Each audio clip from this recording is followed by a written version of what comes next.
entre les militaires ici et les Maïmaï sur la colline Mour. Il n'y a pas eu affrontement. Donc, s'ils disent que ça c'est le butin qu'ils ont pris chez les ennemis, c'est-à-dire c'est un autre jour. Si ce qu'ils disent est vrai, que sont-ils partis faire à l'église? Confesser? Ils sont partis faire quoi?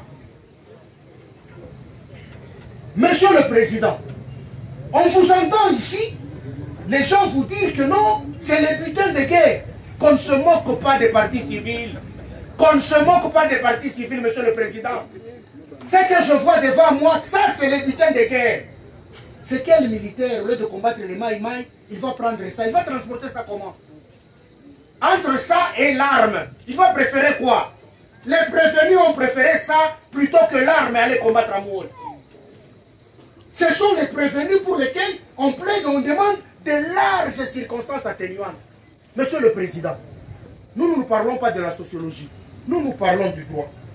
Monsieur le Président, l'accord cadre entre l'Église catholique et la RDC, signé en date du 20 mai 2016, l'article 6 et le deuxième paragraphe stipulent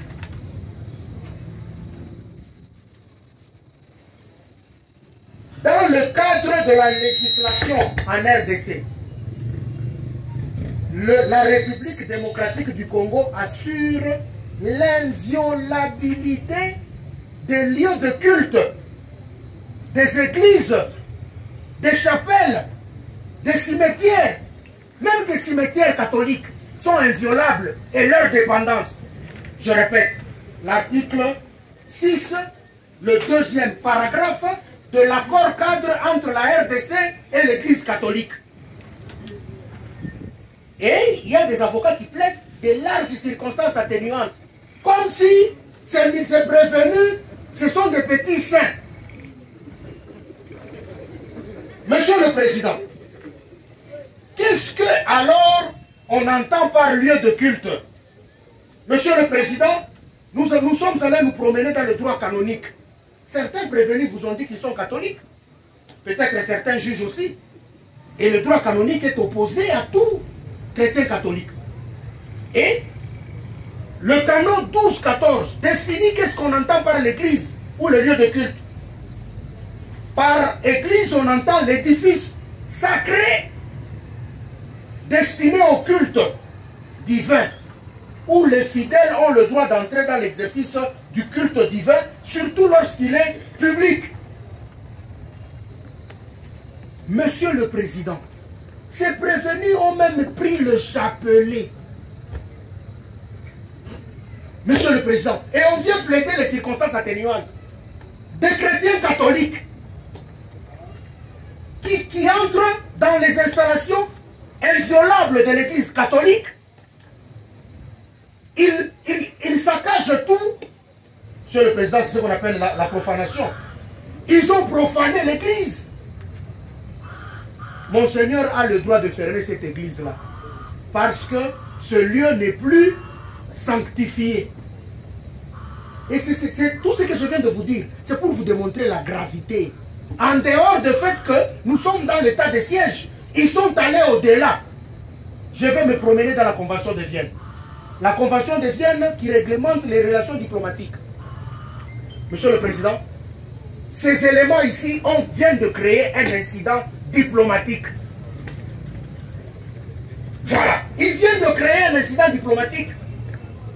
Entrer de cette manière-là dans une église catholique voudrait dire, en quelque sorte, entrer de cette manière-là dans une ambassade.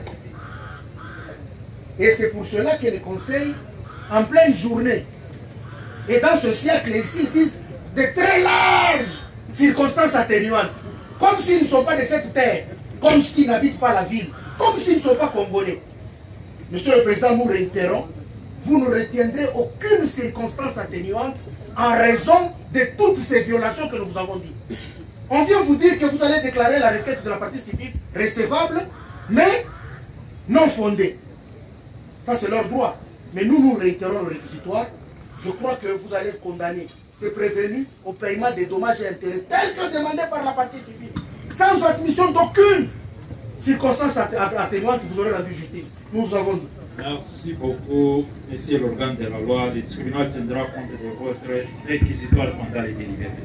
Oui, rapidement. 2 minutes seulement. Il est déjà 17h. Il faut placer le président. Ouais. En fait, nous sommes un peu énervés par la défense parce qu'un prêtre, c'est un dignitaire. Lorsqu'il est au village, c'est parmi les hommes respectés, monsieur le président. Et quand on vous dit ici, monsieur le président, que ce que vous venez de voir ici, c'est un butin de guerre, c'est grave, monsieur le président. Et on vous dit que tous ces biens ont été récupérés entre les mains de l'ennemi, monsieur le président. L'ennemi, les maïmaï, n'a pas des ordinateurs, des écrans, de quoi. Mais on vous dit que ça, ce sont des biens de maïmaï. Nous savons les maïmaï que nous voyons, on les voit avec des lances. Mais on ne voit aucune lance, monsieur le président. Je demanderai à la défense de retirer quand même ces propos, monsieur le président. Parce que c'est vexant, monsieur le président. Ces propos, je demande qu'il retire ces propos, monsieur le président. Oui, elle a compris. Oui, maître, on vous dit de retirer les propos. Ah, donc, vous banalisez les faits. On vous dit qu'ils ne font pas banaliser, ce sont des faits graves selon la partie civile et l'organe de la loi. On vous dit de retirer les propos. Rapidement. Merci, monsieur le président. Nous allons répondre quand on aura la parole, parce qu'ils ont encore la parole. Oui, rapidement.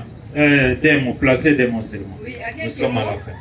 Je salue d'abord les réquisitoires du ministère public, mais laissez-moi un peu sourire. Auguste tribunal. Et ma place en plaît.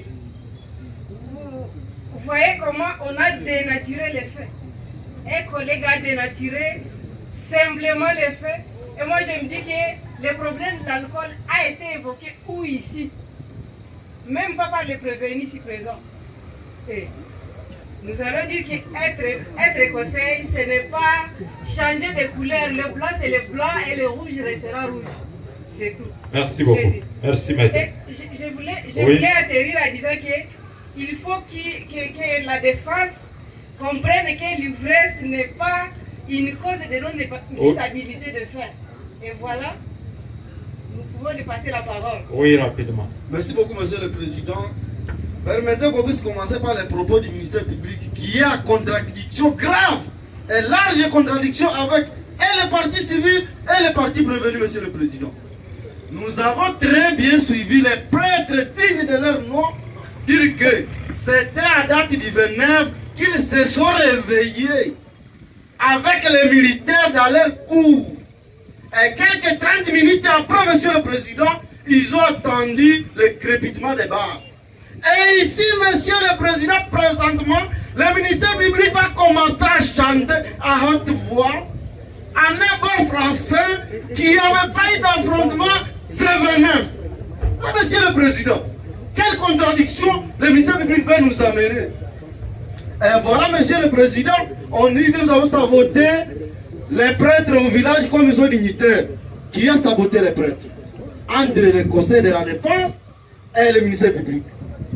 Les prêtres, dignes de leur nom, disent non, non, c'est le 29 il y a eu affrontement au village. Mais le ministère public, non, non, il n'y a pas eu d'affrontement. Passons par les propos de la partie civile, monsieur le président, qui a dit non, les prêtres au village sont dignitaires. Mais nous autres, de la défense, savons que ce soit au village comme en ville, les prêtres sont toujours dignitaires. Mais lui connaît que les prêtres au village sont dignitaires. Pourquoi pas en ville? Ça c'est chapé leur personnalité, monsieur le président. Oui, monsieur le président, nous réitérons nos moyens pour recadrer la partie civile. Nous n'avons pas dit que leurs prétentions seront reçues, mais non fondées. Nous avons dit que ça sera reçu et fondé par rapport aux 4 prévenus. Et par rapport à l'adjudant, ça sera reçu, mais non fondé, parce que nous n'y est pour rien. Nous avons dit. Merci beaucoup. Monsieur le Président, votre honneur, comme la parole est encore dans notre cas, Monsieur le Président, par rapport aux faits, Monsieur le Président, nous avons bel et bien dit que, après avoir ravi, Monsieur le Président, cette quantité-là de boissons, entre le maire de Maïmaï, Monsieur le Président, parmi ces militaires, il y a non ceux-là qui se sont enivrés, Monsieur le Président, et c'est ceux qui se sont dirigés où, Monsieur le Président, dans les couvents, Monsieur le Président.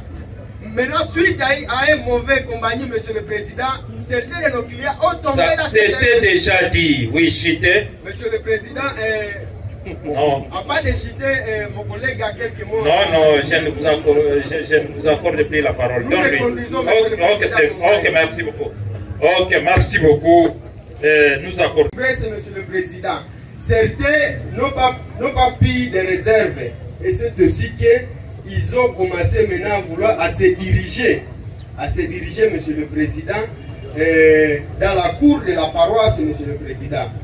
Et après avoir se dirigé dans la cour de la paroisse, c'est là où, Monsieur le Président, que vous comprendrez que certains ont commencé maintenant à déranger les hommes de Dieu, Monsieur le Président. Mais la conséquence, c'est cette façon que nous avons eu à récupérer. Déranger veut dire quoi? Il faut être explicite. Nous sommes à l'audience publique. Oui, rapidement. Monsieur le Président, nous avons dit que certains c'est qui? Certains militaires, monsieur, parmi les prévenus, Monsieur le Président.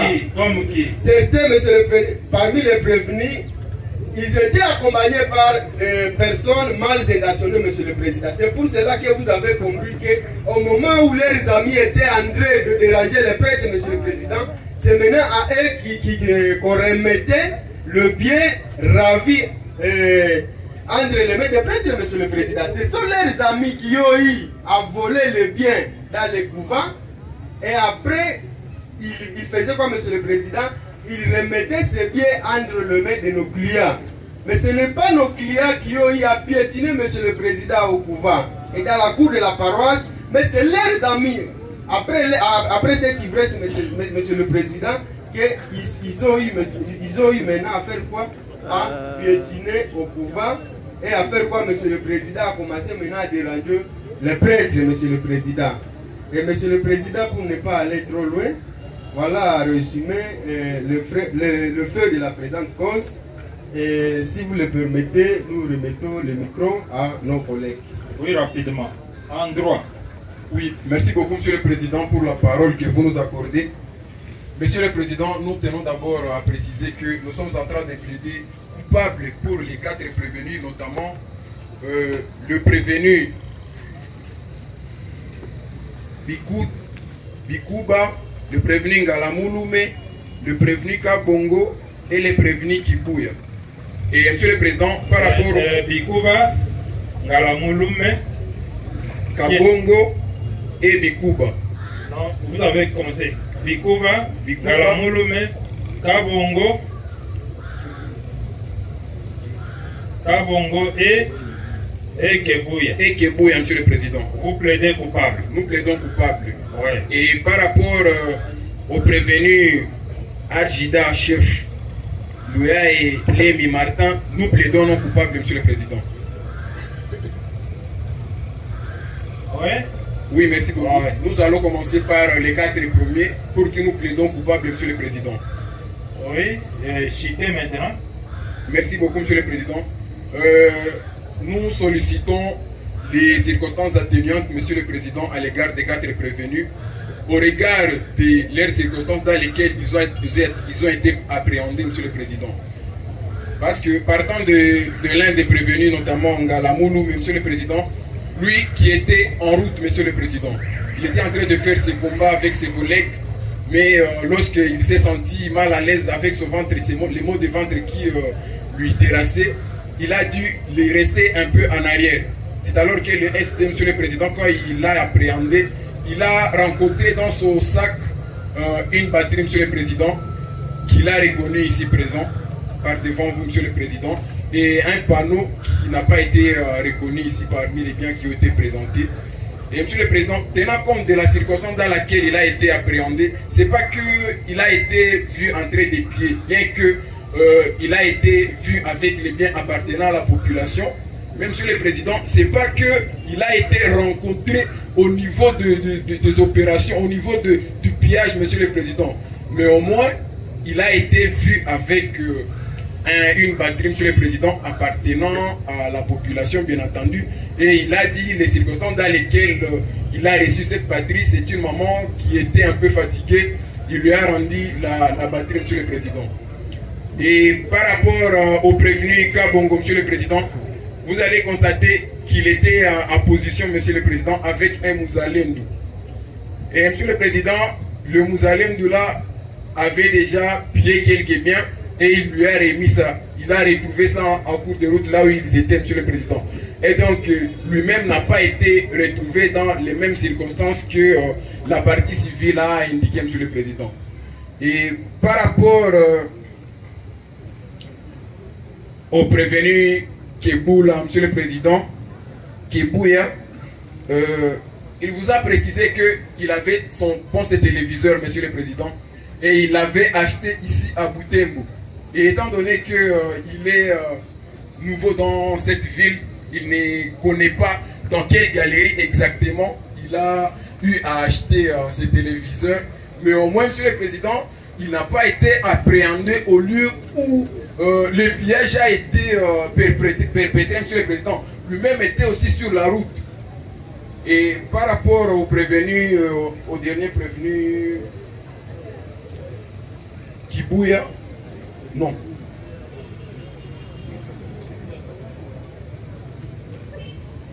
Au prévenu Kibouya, Monsieur le Président, qui avait le téléphone dans ses chaussettes. Monsieur le Président, Bikouba, qui avait le téléphone dans ses chaussettes, Monsieur le Président, il nous a indiqué que c'est son camarade du nom de Centime qui lui avait remis ce téléphone. Et il a été retrouvé exactement avec ce téléphone qui appartient à une des parties civiles, Monsieur le Président. Et c'est pas que celui qui aurait entré dans la maison des prêtres, mais il lui a été remis ce téléphone par Monsieur Centime, qui du reste était entré dans la maison du prêtre, Monsieur le Président, comme nous sommes en train de suivre tous l'instruction, Monsieur le Président. Et étant donné que toutes ces circonstances dans lesquelles, Monsieur le Président, ils ont été appréhendés, vous allez constater qu'il y a lieu de les condamner avec des circonstances atténuantes. Et étant donné que, Monsieur le Président, le ministère public l'a dit également, ils sont partis en opération, Monsieur le Président. Ils ont accepté de sacrifier leur vie, Monsieur le Président.